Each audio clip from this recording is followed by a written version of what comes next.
हाँ जी, देखिएगा प्रभु को याद करते हुए थोड़ा सा गायत्री मंत्र या बीज मंत्र गणपति जी का कर लेते हैं। प्रभु को याद करते हैं। गणपति जी का बीज मंत्र है ओम गण गणपते नमः। आप सभी प्रार्थना करिए, ये विद्या जो मैं आपको दे पा रही हूँ या जो आप इस विद्या को ले पा रहे हैं, उसके लिए हमें उस ईश्वर का बहुत ही आशीर्वाद चाहिए, उनकी कृपा चाहिए। उसके बिना हम ये काम नहीं कर सकते। तो प्रभु का नाम स्मरण करते हुए ओम गण गणपते नमः, ओम गण गणपते नमः, ओम गण गणपते नमः, ओम गण गणपते नमः, ओम गण गणपते नमः, ओम गण गणपते नमः, ओम गण गणपते नमः, ओम गण गणपते नमः, ओम गण गणपते नमः, ओम गण गणपते नमः, ओम गण गणपते नमः, ओम नमः इति। इसके साथ ही इस विद्या को हम शुरू कर रहे हैं और मुझे उम्मीद है कि आप लोग जो हैं इसको अच्छे से सीख पाएंगे और आप अपने डेली उसमें इसको कर पाएंगे।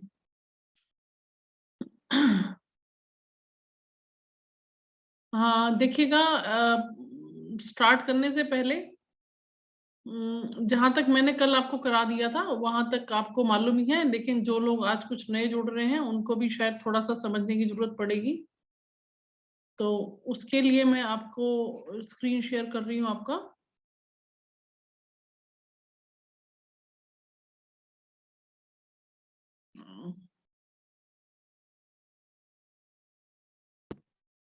नमस्ते मैम। हाँ नमस्कार मैम, साधना मैम कैसे हो? ठीक हूँ मैम। हाँ देखिए मैम, आपके बिना तो हमारी क्लास की रौनक ही खत्म हो जाती है। मैंने कल भी बोला था कि भाई मैम को लिंक भेजो, पर मैं भेजना भूल गई। ये हमारी फ्री एस्ट्रोलॉजी क्लास चल रही है मैम, जिसमें आपको बहुत कुछ सीखने को भी मिलेगा। और एस्ट्रोलॉजी की जो आपने क्लासेस ज्वाइन करनी है कोर्स की, उसका वीडियो मैं आपको भेजूंगी। जी थोड़ा सा हेल्थ का इशू चल रहा है अभी मेरा, तो वो वीडियो आपको भेज दूंगी। आप सीखिए न्यूमरोलॉजी और आप देखेंगे आप अपनी समस्याएं खुद निपट पाएंगे, आप सेल थ्रू कर पाएंगे और आपकी परेशानी अपने आप ऑटोमेटिकली कम होगी, ऐसा मेरा विश्वास है। ठीक। हाँ, और आप अपनी ना मेल आईडी मेरे को भेज दीजिए मैम व्हाट्सएप करके, ठीक है? और अगर आपको बात करनी हो तो 1 से 4 के बीच में आप मेरे से बात कर सकते हो, कोई दिक्कत नहीं है। ऐसे मत सोचिए कि बिजी हूँ, या अगर आपकी परेशानी सॉल्व नहीं हुई तो मेरा फिर फायदा क्या। तो 1 to 4 में आप बात करिए, कोई इशू नहीं है मैम, है ना? ठीक मैम, ठीक। हाँ मैम, आज हमारे साथ, हाँ नहीं अरे कोई बात नहीं है मैम। आप देखिएगा हमारे साथ बहुत सारे लोग जुड़े हुए हैं इस समय, और मैंने अभी गणपति जी की प्रार्थना की है, क्योंकि जो मैं सिखाने जा रही हूँ, कल से हमारा बैच स्टार्ट हुआ था ये फ्री एस्ट्रोलॉजी का। तो कल मैं आपको बुलाना भूल गई इसमें, तो आज मैं वो थोड़ा सा रिवाइज भी करूंगी तो आपको क्लियर हो जाएगा। ठीक है? अब हमें कोई भी अच्छा काम करना होता है जिससे कि लोगों का भी अच्छा हो, हम लोगों का भी, हमें भी ऊपर वाले का आशीर्वाद चाहिए, और हम भी उसी नाव पर हैं जिस नाव पर सभी लोग हैं, है ना? तो हम एक ही उसके मुसाफिर हैं, हमारा रास्ता सभी का एक ही है, और हमें अल्टीमेटली उस ईश्वर के चरणों में ही जाना है। तो हमें जो भी अपने कर्मस हैं हमारे अच्छे होने चाहिए, जिससे कि हम कोई गलत काम ना करें, ऐसी प्रेरणा के साथ हम चलते हैं मैम। एक अच्छा सा एक स्टार्टिंग में कोई आप ईश्वर की स्तुति गाइए, हमारे क्लास के जितने भी लोग हैं उनको मोटिवेट करिए। ये साधना मैम है, बहुत ही अच्छा गाती हैं। जिंदगी में मुश्किलें तो सभी के लिए बहुत है, इनकी भी लाइफ में काफी मुश्किलें हैं, बट मैम मेरे साथ ज्वाइन हुई हैं, मेरा न्यूमरोलॉजी का कोर्स कर रही हैं, स्टार्ट कर रही हैं 15 से। और इसके अलावा एस्ट्रोलॉजिकल कंसल्टेशन भी दी है मैम को। तो देखिए, हमें इस भवसागर से जो मुसीबतें हैं इन सबसे निकलने के लिए हमें देखो ये निकलना ही है हमें। तो सबका कहते हैं ना, सबका साथ, मोदी जी का नारा है सबका साथ सबका विकास। हमें एक दूसरे की समस्याओं से फायदा नहीं उठाना है कि उसको समस्या है, चलो मेरी अर्निंग हो गई जी, मैंने कंसल्टेशन दी, मेरे पास 2 पैसे आ गए। इस मेंटालिटी को ना लेते हुए हमें ऐसा सोच के चलना है कि देखो सभी को ही कमाना है और सभी को ही आगे चलना है। आपको अपने कोई भी काम करें उसको शिद्दत और ईमानदारी से करिए।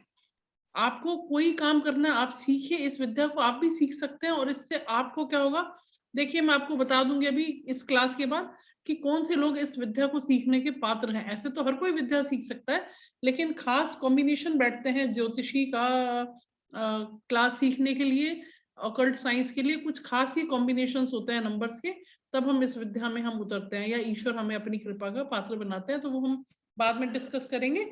पहले 1 मिनट मैम से एक छोटा सा स्तुति या कोई भी एक गाना जो आपको पसंद हो मैम, वो सुनाइए सभी को, क्योंकि आप हमारे लिए एक मोटिवेशन का काम करते हैं। ठीक है मैम, स्टार्ट करिए प्लीज। जय श्री कृष्ण।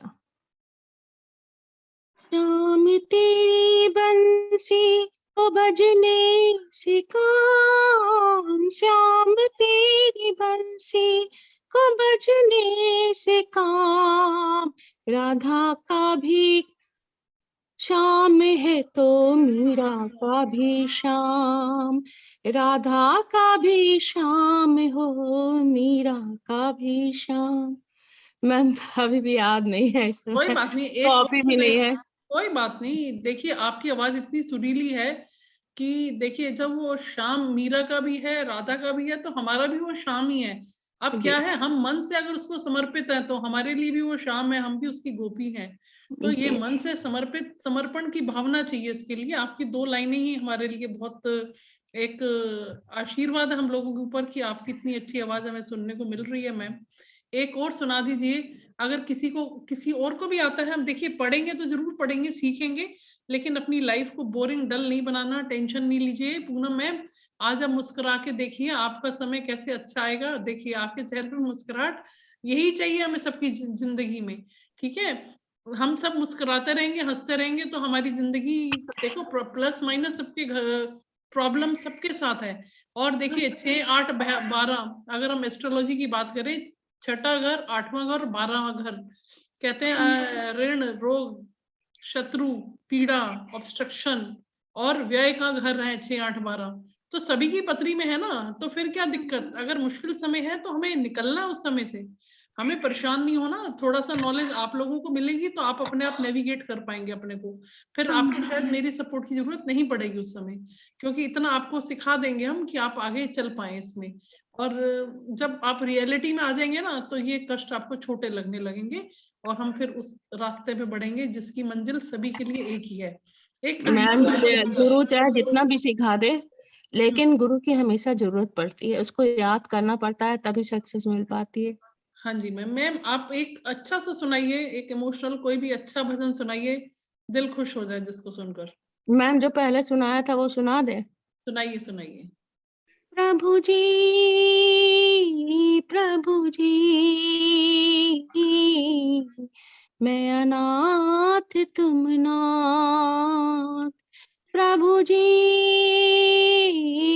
प्रभु जी, मैं अनाथ तुम नाथ। चमत्कार तेरी ज्योति का, मैं तो एक दिया माटी का। चमत्कार तेरी ज्योति का, मैं तो एक दिया माटी का। जलना बुझना हाथ तुम्हारे, ओ मेरे प्रभुनाथ। मैं अनाथ तुम नाथ। प्रभु जी, प्रभु जी, मैं अनाथ तुम नाथ।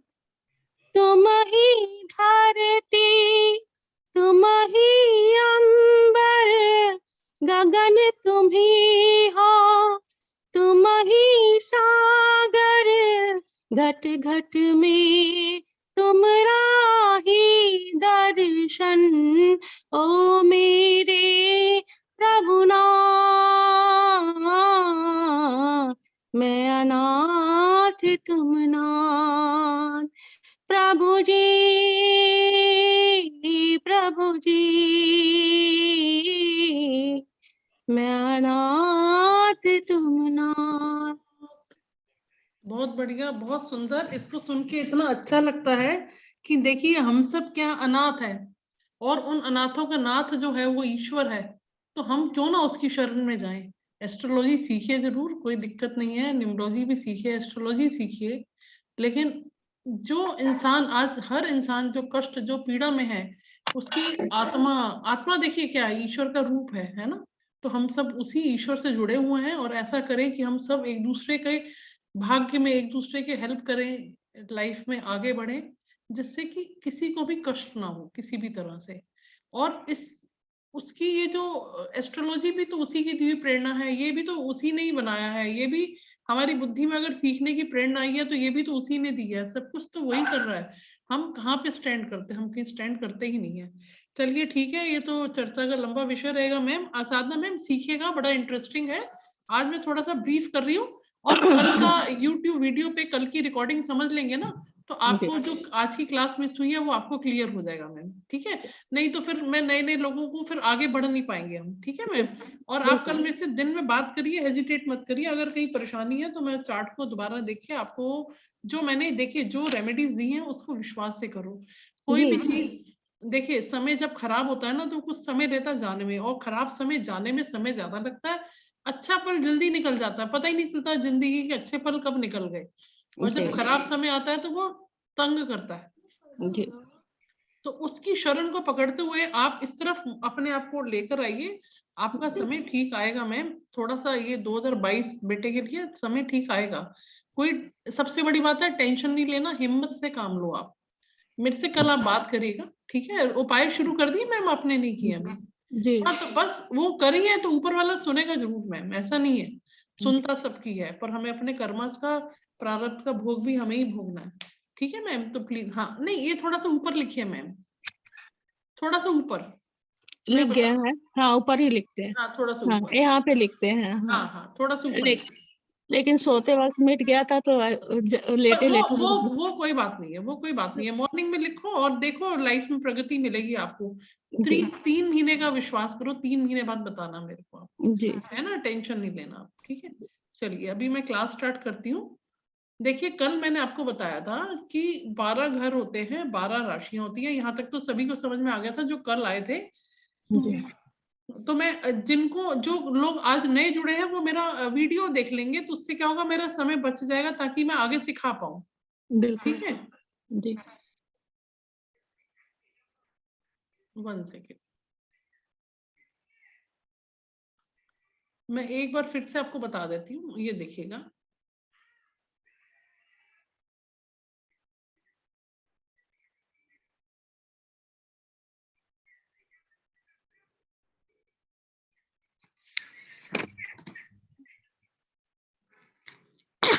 बारह राशियां होती हैं, ठीक है, और हर एक राशि का स्वामी होता है।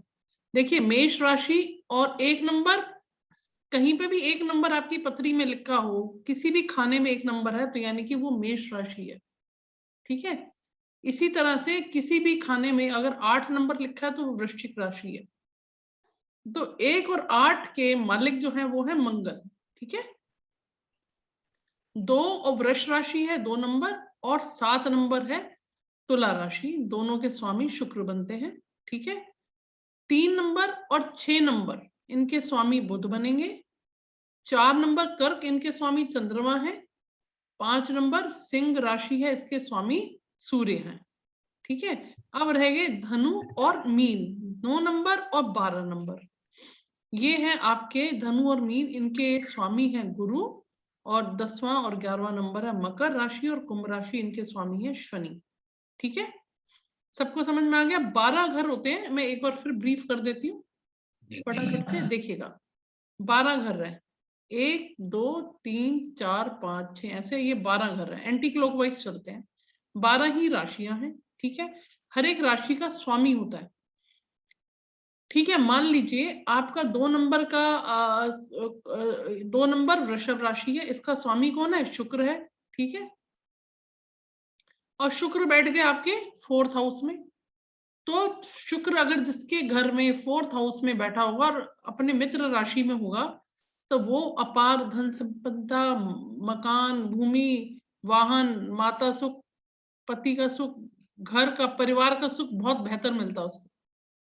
और अगर चौथा घर होता है माता, भूमि, भवन, वाहन का, यहाँ पे अगर मंगल आ गया तो घर में टेंशन, लड़ाई झगड़ा, नेगेटिविटी, कुछ ना कुछ कलेश रहेगा। शनि को भी अच्छा नहीं माना जाता इस घर में। और मंगल और राहु आ गया तो हो गया काम, अंगारक योग बन जाएगा। चलिए उसको आगे समझेंगे, ठीक है। अभी हम चलते हैं। कल मैंने आपको बताया था, इसके बाद मैंने बताया था हर एक जो आप प्लेनेट बैठे होंगे, 9 प्लेनेट होते हैं, वो कहीं ना कहीं बैठे रहेंगे। आपका जब जन्म हुआ उस समय मान लीजिए 1 नंबर पे अगर मंगल यहाँ पर आ गया पहले नंबर में, तो ऐसा व्यक्ति बहुत एनर्जेटिक होगा, क्योंकि सूर्य के घर में मंगल, पहले घर में मंगल है, तो एनर्जेटिक होगा व्यक्ति, बहुत अपनी उम्र से छोटा लगेगा। ठीक है, वो मैं अभी बाद में चर्चा करेंगे। इसके बाद देखते हैं हम, मैंने राशि के स्वामी बता दिए। अब आपको जो मैं बताने जा रही हूँ वो सबसे इंपॉर्टेंट ये है कि जो 9 प्लैनेट्स हैं उनकी, कौन कौन से 9 प्लैनेट्स हैं उनको नोट करिए आप। एक है गुरु, फिर आप नोट करिएगा मंगल, ठीक है, और फिर नोट करिए आप चंद्रमा, सूर्य, ठीक है, गुरु, चंद्रमा, सूर्य, मंगल, ठीक है। और दूसरी तरफ आप लिखिए, दूसरी तरफ की कैटेगरी में शुक्र, शनि, राहु एंड केतु।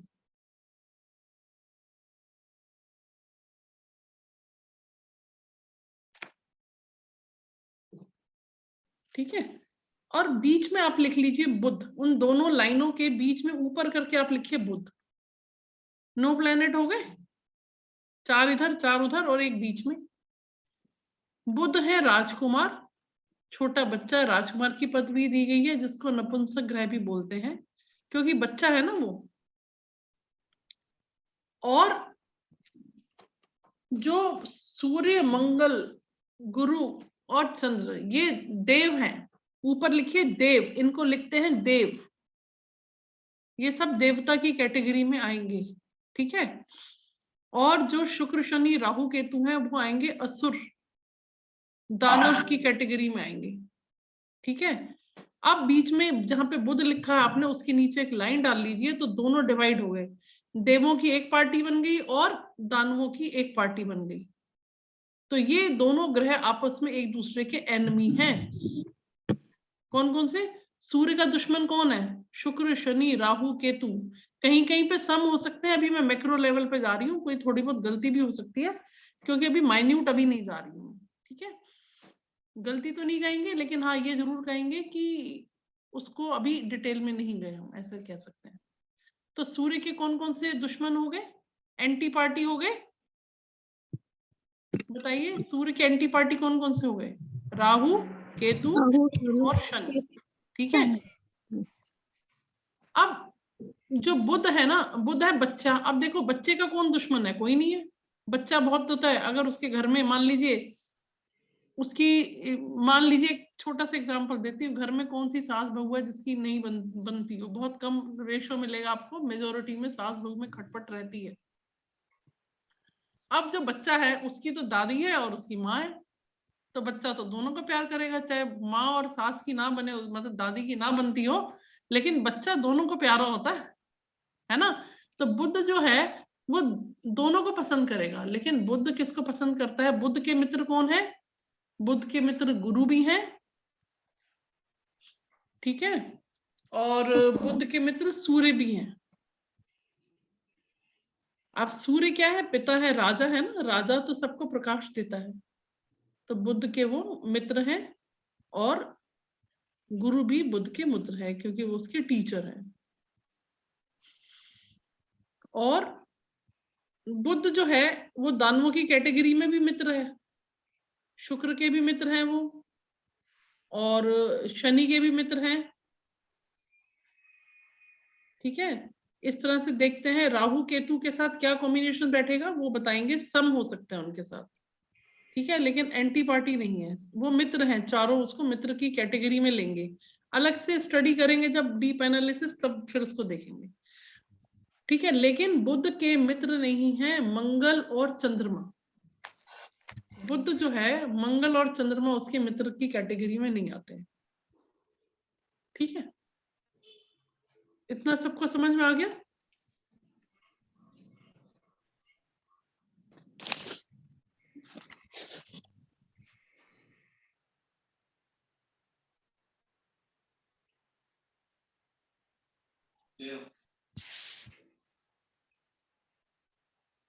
ठीक है। अब देखिएगा, अब हम देखते हैं एक पत्रिका को, फिर अभी उसको आगे मैं समझाती हूँ आपको।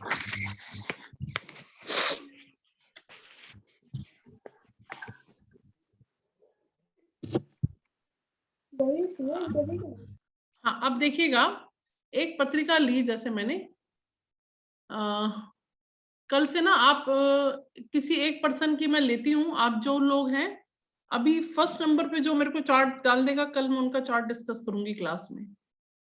साधना मैम आपका ले लेती हूँ, ठीक है, आपके लिए मेरी गुरु दक्षिणा भी हो जाएगी, आपने हमें भजन सुनाया है। आप अपने चार्ट के डिटेल्स आपने ऑलरेडी भेजे हुए हैं, कल मैं आपका चार्ट लगा के क्लास में हम स्टडी करेंगे कि देखिए हम कैसे पढ़ सकते हैं, ठीक है। अब देखिएगा, मान लीजिए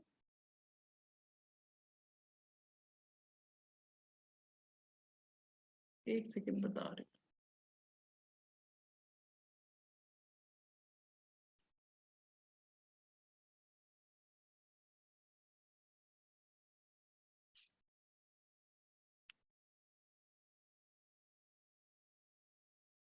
ये पत्रिका मैंने खोली, ठीक है, इसमें 5 नंबर पहले लिखा है, यानी कि ये सिंह लगन की पत्रिका है। मैंने बताया था ना, पहला घर लगन होता है, इसको हम बोलेंगे सिंह लगन, ठीक है।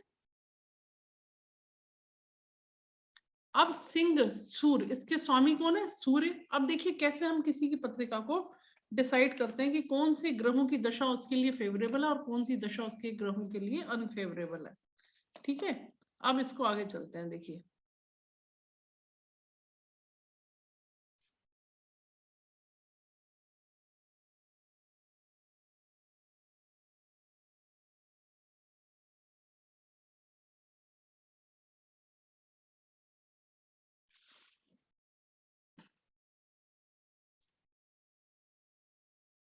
सूर्य, इसके स्वामी सूर्य हैं। अब देखिए सूर्य ने, इसके स्वामी सूर्य हैं, ठीक है। अब ये जो सेकंड हाउस है, इसको समझने से पहले हम ये समझेंगे कि पहला घर क्या है, इसको समझते हैं ध्यान से, फिर हम इस देव और दानव की कैटेगरी को मैं आपको बाद में समझाऊंगी। पहले आपको बेसिक ये जानकारी होनी चाहिए कि पहला घर किस चीज को दर्शाता है, ठीक है। आप नोट करिएगा, बड़ा ही इंटरेस्टिंग चीज है। पहला घर आप खुद हैं, ये आपका वीडियो अपलोड हो जाएगा, उसमें से आप तसल्ली से नोट कर सकते हैं और कोर्स डिटेल ले सकते हैं। रूप रंग कैसा है आपका, शरीर कैसा है, पर्सनैलिटी कैसी है, आपको जिंदगी में यश मिलेगा या अपयश मिलेगा, सुख दुख, अभिमान, आत्मविश्वास कैसा है, कहीं आप स्ट्रॉन्ग पर्सनैलिटी हैं या कम इम्यून सिस्टम है, जल्दी बीमार पड़ते हैं, या स्ट्रॉन्ग इम्यून सिस्टम है आपका। यानी कि प्रथम जो भाव है वो आपको रिप्रेजेंट करता है कि आप कैसे हैं। सुंदर हैं, गठा हुआ शरीर है, लंबे ऊंचे हैं, ठगने हैं, मोटे हैं, काले हैं, पतले हैं, विल पावर कैसी है, एटीट्यूड कैसा है हमारा, ये सब हमें पहले घर से पता चलता है। लेकिन देखिए ये इस चीज को कभी भी पत्रिका में हम नहीं देते, हम मेनली प्रॉब्लम्स पे ही आते हैं ना, पत्रिका देखते हैं, पर पता चल जाता है कि हम व्यक्ति कैसा होगा।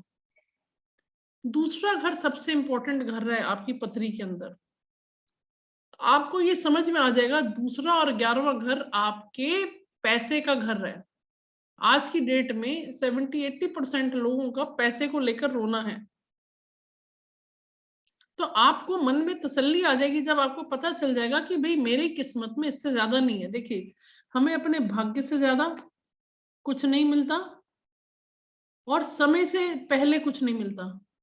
ये फॉर्मूला अगर आप याद कर लें तो आपके आधे कष्ट तो यहीं कम हो जाएंगे। भाग्य से ज्यादा नहीं मिलेगा और समय से पहले कुछ नहीं मिलने वाला। कितने प्रयत्न कर लो, कितना सिर पीट लो, कुछ भी कर लो, कितने उपाय कर लो, आप जब वक्त आएगा घर बैठे बैठे आपको मिलेगा। क्या ऐसा हुआ कभी ईश्वर ने आपको खाना ना खिलाया और भूखे पेट सिलाया हो? अभी ईश्वर की बहुत कृपा है, ऐसे भी लोग बहुत है दुनिया में जिनको भरपेट भोजन भी नहीं मिलता, गरीब बच्चा भी मिल जाएगा, बीमार कोढ़ी भी मिल जाएगा। तो आप देखिए आपके मन में पर्पस क्या है स्टार्ट करने का, कि आपके मन में अपने आप शांति आती चली जाएगी। द्वितीय स्थान धन स्थान है, आर्थिक स्थिति का है, कुटुंब का है, चेहरा है, आवाज है, आपकी वाणी है, आपका जीव है और आपकी संपत्ति। यानी कि इससे हम फूड हैबिट्स देखते हैं। अगर मान लीजिए यहाँ पे ऐसे ग्रह बैठे हों तो जो क्रूर हो या पाप वाले दानव कैटेगरी के हों तो आपकी वाणी क्रूर होगी, राहु आ जाए सेकंड हाउस में, आपकी वाणी एकदम क्रूर हो जाएगी, मतलब बहुत तीखा बोलेंगे आप, ठीक है। अब आपका मान लीजिए सेपरेशन हो गया, ससुराल वालों को पसंद ही नहीं आया, कहेंगे हमारी बहू तो जो है भैया उसको तो बोलने की तमीज ही नहीं है। आप भले ही दिल के कितने अच्छे हो, लेकिन आपके यहाँ पे क्रूर ग्रह बैठे हैं और प्लेनेटरी पोजीशन का कॉम्बिनेशन भी अच्छा नहीं है, ठीक है। कई बार क्या होता है कि कितनी भी आवाज खराब हो, लेकिन बहू की किस्मत में सुख है तो बहुत कुछ मिल जाएगा उसको। Getting the point. तो ये सब बहुत सारे फैक्टर्स काम करते हैं, मैंने सिर्फ एक एग्जांपल दिया आपको। तो वाणी पे सेकंड हाउस का अधिकार है। अब फूड हैबिट्स, कोई आदमी बीमार है, उसको बोलते हैं कि भैया तेरे को फ्राइड नहीं खाना, चटपटा मसाले वाला खाना नहीं खाना, ड्रिंक नहीं करना। अगर कोई पाप ग्रह यहाँ बैठा है, एक आदमी है डॉक्टर के पास गया, उसको लिवर की प्रॉब्लम थी, तो डॉक्टर साहब ने उसको दवाइयां दी, थोड़ा ठीक हो गया, कह रहे डॉक्टर साहब ये बताओ मैं ड्रिंक कब से शुरू कर सकता हूँ, क्योंकि उसके बिना रह नहीं सकता। अब उसका क्या दोष, ग्रह चाल ऐसी है जो उसको उस चीज के लिए मजबूर करती है, तो उस केस में हम रेमेडीज करते हैं। दूसरा सबसे इंपॉर्टेंट स्थान है कुटुंब का। आपका कुटुंब भाव में अच्छे प्लेनेट होंगे तो कुटुंब का सुख आपको मिलेगा, बच्चों का सुख मिलेगा, ठीक है। और दूसरा स्थान धन का भी है, धन मतलब तिजोरी का। 11वां भाव आपकी आय का है और दूसरा भाव आपकी तिजोरी का है, कितना पैसा कमाया और कितना आपके पास जुड़ा। अगर दूसरे भाव में प्लैनेट्स अच्छे नहीं होंगे तो भले ही आप कितना कमा लो, सारा पैसा उड़ जाएगा, बचेगा कुछ नहीं। तो फिर आपको सब्र करना पड़ेगा, ठीक है भैया जितना ईश्वर दे रहा है दे, नहीं तिजोरी भरेगी तो छोड़ के तो बच्चों के लिए जानी है, क्या करना है तिजोरी रख के। ये सब समझ में आई बात। इसलिए आपको मानसिक शांति मिलेगी अगर आप इन चीजों को समझेंगे। सिखाने का पर्पज यही है, सिखाने का पर्पज ये नहीं है कि हर कोई व्यक्ति एस्ट्रोलॉजी करने लग जाए। ये आप मेरे से साल भर भी अगर यूट्यूब वीडियो पे लगे जुड़े रहेंगे, कोर्स सीखते रहेंगे, तभी भी आप प्रेडिक्शन अंदाजा लगा लेंगे मोटा मोटा, लेकिन प्रेडिक्शन फिर भी नहीं कर पाएंगे, ठीक है। और करनी चाहिए भी नहीं, ना पैसे लेके करनी चाहिए ना बिना पैसे के करनी चाहिए, क्योंकि प्रोडक्शन पार्ट भी ये ऊपर वाला लिख के भेजता है, तभी हम उस विद्या में जाते हैं, नहीं तो जा ही नहीं सकते, ठीक है। तीसरी चीज, अब आ जाइए तीसरा स्थान। तीसरा स्थान मातृ स्थान है, जनसंपर्क कम्युनिकेशन का स्थान है, ये डॉक्यूमेंटेशन का स्थान है, और आपके साहस, कितना जुझारू हो सकता आदमी। जैसे एग्जाम्पल, आप के साथ समय खराब है, एडवर्स समय चल रहा है, आप घबरा रहे हो ना, लेकिन जिसका तीसरा स्थान पे अच्छे ग्रह बैठे होंगे, वो अच्छे और खराब की भाषा जो है वो मैं आपको अभी जब लगन चार्ट पे आएंगे किसी का एक एग्जांपल लूंगी तब मैं समझाऊंगी। अगर अच्छे प्लैनेट्स बैठे होंगे, अच्छा सब कुछ होगा, अच्छे ग्रहों की दृष्टि पड़ रही होगी, तो ऐसा व्यक्ति बहुत मिलनसार होगा, कम्युनिकेशन अच्छा होगा, ठीक है, जनसंपर्क में रहेगा, चाहे तो वो ऐसा काम करेगा जिससे कि वो जनसंपर्क में तीसरा, जैसे मान लो आपको बाहर जाना है विदेश में, आप कहते हो मैडम मेरे को बाहर जाना है, तो देखिए मेरी पत्री देखिए, तो हम तीसरा भाव देखते हैं, उसमें तीसरा भाव होता है डॉक्यूमेंटेशन का, कि इसको वीजा मिलने में कोई दिक्कत तो नहीं आएगी, तो तीसरा भाव डॉक्यूमेंटेशन का भी होता है, ठीक है। और तीसरा भाव आपके साहस का भी है और आपके स्ट्रगल का भी दिखाता है, थर्ड हाउस।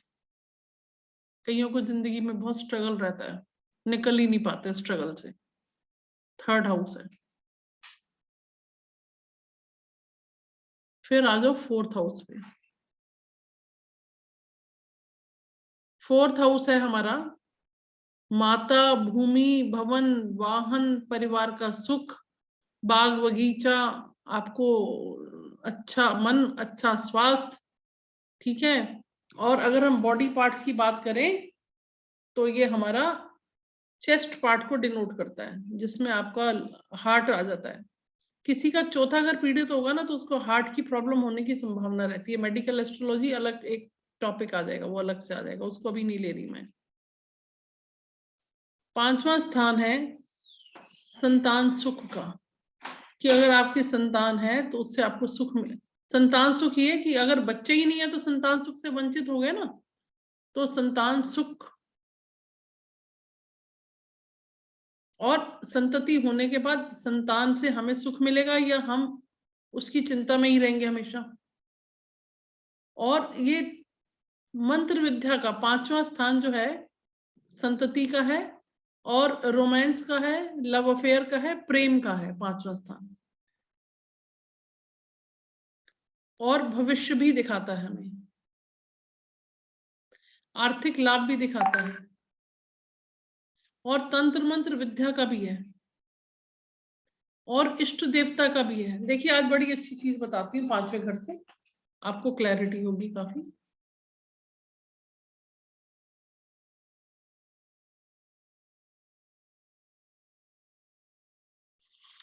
मान लीजिए किसी का, आपको ना कल मैं मोबाइल पे सिखाऊंगी, थोड़ा सा पढ़ लीजिए, मोबाइल पे सिखाऊंगी आपको कि आपका 5वां घर जो है, जैसे मान लीजिए किसी की पथरी, आप अपनी पथरी आपने खोली, आपके पहले घर में 5 नंबर आ रहा है, ठीक है।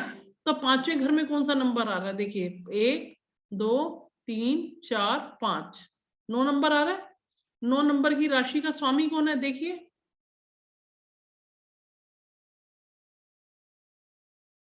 बृहस्पति, गुरु, गुरु गुरु गुरु है ना। तो गुरु आपके इष्ट देव है। गुरु कौन हुए, गुरु ब्रह्मा, गुरु विष्णु, गुरु देवो महेश्वरा। तो गुरु आपके इष्ट देव हैं, यानी कि आप विष्णु सहस्त्र नाम का, देखिए एक फर्क है, म्यूट कर लीजिए सब अपने। एक फर्क ये है कि ईश्वर के पास जाना और ईश्वर से जुड़ना, जिसको हम भगवान कहते हैं, वो एक अलग चीज हो गई। लेकिन हम अपनी रोजमर्रा की परेशानी के लिए जब हम किसी को याद करते हैं, तो कोई कहता है कि शिव जी को जल चढ़ाओ, कोई कहता है हनुमान चालीसा पढ़ो, कोई कहता है आप गणेश जी की प्रार्थना करो, कोई कहता है आप शनिवार के कुछ भैरव चालीसा पढ़ो, शनि का पाठ करो, है ना। सबको अलग अलग रेमेडीज मिलती हैं। लेकिन जो 5वां स्थान है आपके पत्रिका में, वो इष्ट देव आपके वो बने। अगर मान लीजिए किसी का यहाँ पे 2 नंबर लिखा है, अगर यहाँ पे 2 नंबर है, वृषभ लगन का जातक होगा वो, 2 3 4 5 6 नंबर के स्वामी कौन है, बुध, यानी कि गणपति महाराज। गणेश जी से जो कुछ मांगना है, गणेश अपने इष्ट देव से मांगो। इष्ट देव से जो मांगोगे आप निर्णय कर लो, आप अपने मन में विश्वास बिठा लो कि मैं जो अपने इष्ट देव से मांगूंगा वो मुझे मिलेगा ही, तो आपका वो काम बनेगा ही। सिंपल तरीका, आपको मेरे पे डिपेंडेंट रहने की जरूरत नहीं है, आपको मिलेगा। अगर मान लीजिए किसी का यहाँ पे 11 नंबर है, यानी कि 11 नंबर यानी कि कुंभ राशि, और लगन पे है पहले घर में, तो कुंभ लगन बन गया। तो कुंभ लगन यहाँ 11 12 1 2 3 नंबर मिथुन राशि, उसके स्वामी कौन है, गणपति महाराज। तो उसका इष्ट देव भी, उनके इष्ट देव भी गणपति महाराज होंगे,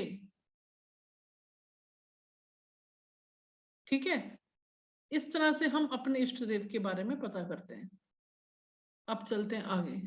आपको सबको समझ में आ गया देव क्या है, दानव क्या है, क्या कैटेगरी है। अब इसको, इसी को और एलेबोरेट करती हूँ मैं। 5 मिनट की और क्लास लूंगी, ज्यादा नहीं, कल फिर लूंगी, ठीक है। मान लीजिए आपका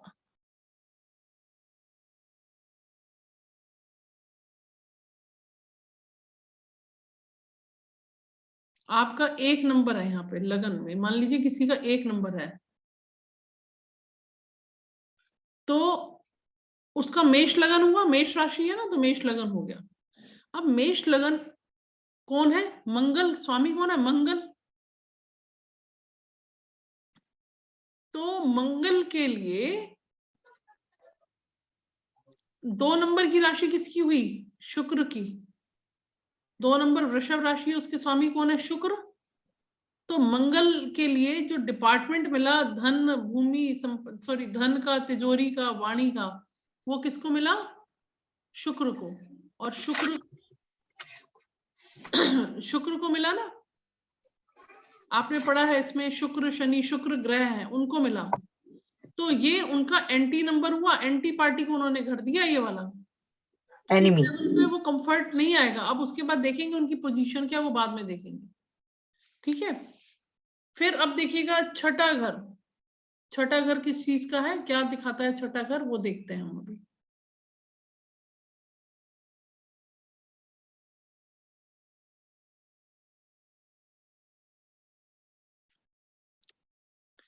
छठा घर है ऋण रोग शत्रु का। हम छठे घर से, मान लीजिए कोई कहता है मेरी तबीयत ठीक नहीं है, मैं कब ठीक होऊंगा, तो हम छठे घर से देखते हैं। ऋण ऋण कब उतरेगा, छठे घर से देखेंगे। ऋण रोग शत्रु छठे घर से देखेंगे। शारीरिक व्याधि छठे घर से देखेंगे। गुप्त शत्रु, नानी का घर, मामा का घर छठे घर से दिखता है, मामा का सुख है या नहीं है, छठा घर, ठीक है। नौकर चाकर का सुख है या नहीं है, छठा घर बताएगा। मानसिक कलेश है तो छठा घर। छठे घर में अच्छे ग्रह बैठे हैं तो आप बहुत खुश रहने वाले व्यक्ति होंगे, मानसिक कलेश नहीं होगा आपको। कोई जख्म मिल गया, कोई पुलिस केस, कोर्ट के जो केसेस हैं वो भी छठे घर से देखते हैं। गुप्त शत्रु को भी छठे घर से देखा जाता है, ठीक है। इसके बाद आते हैं सप्तम स्थान पे। सप्तम स्थान होता है विवाह का, लाइफ पार्टनर और बिजनेस पार्टनर का। 7th house is for life partner and business partner. मान लीजिए आप कुंभ लगन के व्यक्ति हैं, यहाँ पे 11 नंबर लिखा है आपके लगन में, प्लेन वाले चार्ट में देखें, अगर आपके यहाँ पे 11 नंबर है यानी कि आपका कुंभ लगन है, और कुंभ लगन के स्वामी है शनि, ठीक है। और यहाँ पे 11 नंबर है, तो यहाँ पे कौन सा नंबर आएगा, काउंट करते हैं। 11 है, 12, 1, 2, 3, 4, 5, 5 नंबर आ गया। यानी कि 5 नंबर की राशि कौन है, सूर्य। 5 नंबर सिंह राशि है, उसके स्वामी सूर्य हो गए ना, ये सूर्य का घर है, ठीक है। और यहाँ पे शनि महाराज आके बैठ गए तो मैरिड लाइफ डिस्टर्ब रहेगी, क्योंकि सूर्य के घर में शनि जब आएंगे तो शनि तो बिल्कुल पिता को पसंद नहीं करते ना, शनि और पिता पुत्र का बैर है। तो शनि जब सप्तम हाउस में आ गए तो वो सूर्य के घर में आके कंफर्टेबल फील नहीं करेंगे, और शनि जिस भी घर में बैठता है उस काम में डिले करता है, तो ऐसे बच्चे की शादी लेट होगी। लेकिन शनि जो है डिस्टर्ब तो रहेंगे लेकिन सेपरेशन नहीं करने देंगे। शनि जिस भी घर में बैठेगा वह काम में डिले जरूर करेगा, लेकिन वो उस घर को प्रोटेक्ट भी करता है। तो यानी कि डाइवोर्स नहीं होने देगा शनि, चाहे मियाँ बीवी की सारी उम्र लड़ाई रहे, लेकिन शनि डाइवोर्स नहीं होने देगा। आपने देखा ही होगा कई हस्बैंड वाइफ ऐसे होते हैं, सारी उम्र कभी तो बहुत प्यार रहेगा, कभी बहुत लड़ाई हो जाएगी। जब लड़ाई होगी तो सबको इकट्ठा कर लेंगे, जब समझौता कर देंगे तो फिर बहुत प्यार से रहने लग जाएंगे। जो बीच में पड़े वो बुरे बन गए, जो बीच में पड़ेंगे उनको समझौता कराने के लिए वो बुरे बन जाएंगे, और फिर मियाँ बीवी फिर एक हो जाएंगे। तो शनि उस घर को प्रोटेक्ट करके चलते हैं, ठीक है। 7th हाउस, और ये हमारा वाद विवाद का घर है।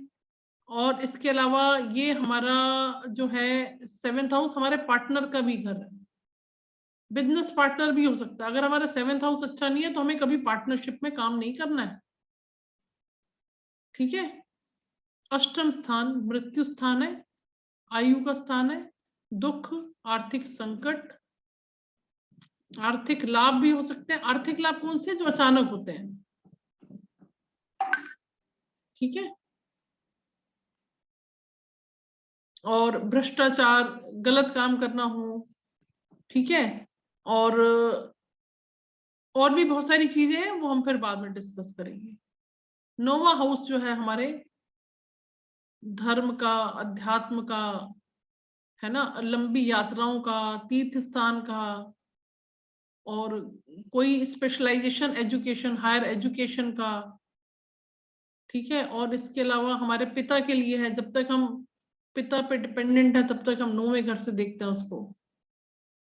9वां घर हमारा भाग्य का है, अगर हमारा भाग्य अच्छा है तो हमारी पत्री अपने आप बैलेंस हो जाती है। अगर भाग्य कमजोर है तो हमें स्ट्रगल तो करना ही पड़ेगा, लाइफ में हम कुछ कर ही नहीं सकते। फिर 10वां घर है हमारा कर्म स्थान। 10वां घर हमारा क्या है, कर्म स्थान का है।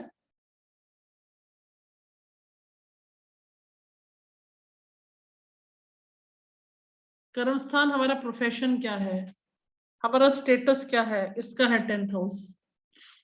ठीक है, और हमारी कार्य क्षमता, हमारी नौकरी, व्यवसाय, उद्योग धंधा, ये सबका है। सामाजिक यश कीर्ति हमें जो मिलती है, पद प्रतिष्ठा का, पिता का, कर्म स्थान का, पिता के सुख का 10वां स्थान है। 11वां स्थान है हमारे आने वाली इनकम का, हमारे डिजायर के फुलफिलमेंट का, कि हमारी डिजायर कैसे फुलफिल होंगी। ठीक है, और 12वां स्थान है हमारा कर्ज का, नुकसान का। देखिए एक मिनट, 11वां घर जो है ना हमारी फुलफिलमेंट ऑफ डिजायर का है। 11वां घर बहुत बड़ा फ्रेंड सर्कल का भी होता है। 11वां घर बड़े भाई बहन का भी होता है। तीसरे घर में एक चीज और नोट करिए, छोटे भाई बहन का घर भी होता है, 3rd हाउस। और 11वां घर हमारे बड़े भाई बहन के सुख का देखा जाता है, और बहुत सारा फ्रेंड सर्कल भी हो सकता है 11वें घर से। और 11वां घर में हमारा बड़े बड़े लोगों से कांटेक्ट जो होते हैं ना, कई लोगों के 11वें घर से देखते हैं। 11वां घर हमारे आय का कारण भी हो सकता है। अब देखिएगा 12वां घर, 12वां घर व्यय का है, कुछ भी हो वो व्यय होगा ही होगा। 12वां घर शैया सुख का भी है, बेड प्लेजर का भी है। 12वां घर आत्महत्या का भी है। 12वां घर संन्यास भी देता है। 12वां घर हमें कोई बुरी आदत भी डालता है। 12वां घर कर्ज भी है। 12वां घर नुकसान भी है। ठीक है, 12वां घर से हर चीज का व्यय देखा जाता है। तो ये मैंने 1 से 12 घरों के बारे में आपको बताया है। अभी कल की क्लास लेंगे, थोड़ा थोड़ा लेते जाएंगे उसको और सीखते चले जाएंगे। जो आज ये मैं क्लास लेने के बाद वीडियो अपलोड कर रही हूँ, जिनका छूट गया वो उसको देख सकते हैं। ठीक है, और इसको आप इसको लर्न करिए, इसको समझिए, और देखिएगा आपको कुछ समय के बाद ना आपकी सारी मन की चिंताएं, टेंशन खत्म हो जाएंगी। आपको किसी पंडित के पास नहीं जाना, कहीं नहीं जाना। आपको सिर्फ एक पल्ला पकड़ना है, तो उस ईश्वर का पकड़ेंगे। और ये मैंने करा दिया। कल मैं दूसरा टॉपिक लूंगी, इसी एस्ट्रोलॉजी में ही लेंगे। 8:30 बजे कल फिर क्लास होगी, और एक छोटी सी लाइन के साथ इस क्लास को समाप्त करती हूँ मैं। ठीक है, छोटा सा एक भजन है।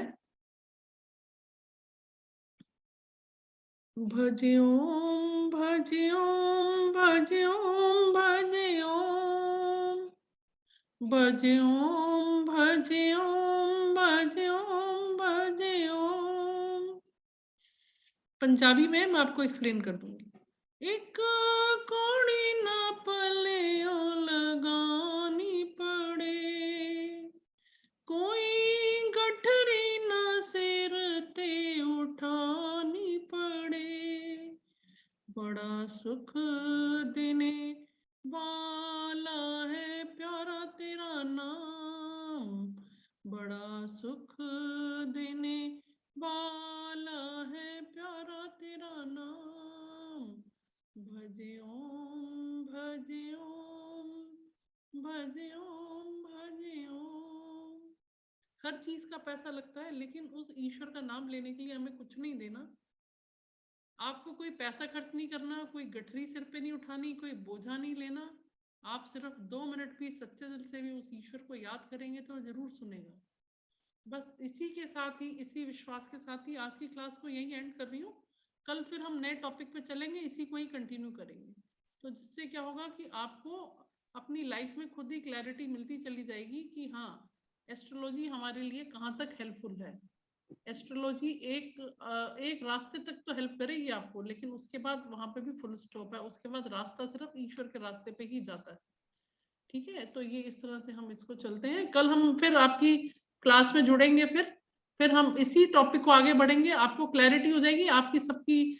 जो लोग रेगुलर हैं, कल साधना मैम की मैं चार्ट लगाऊंगी और उसको हम डिस्कस करेंगे। आपको काफी क्लैरिटी होगी, और रोज एक एक चार्ट डिस्कस कर लेंगे।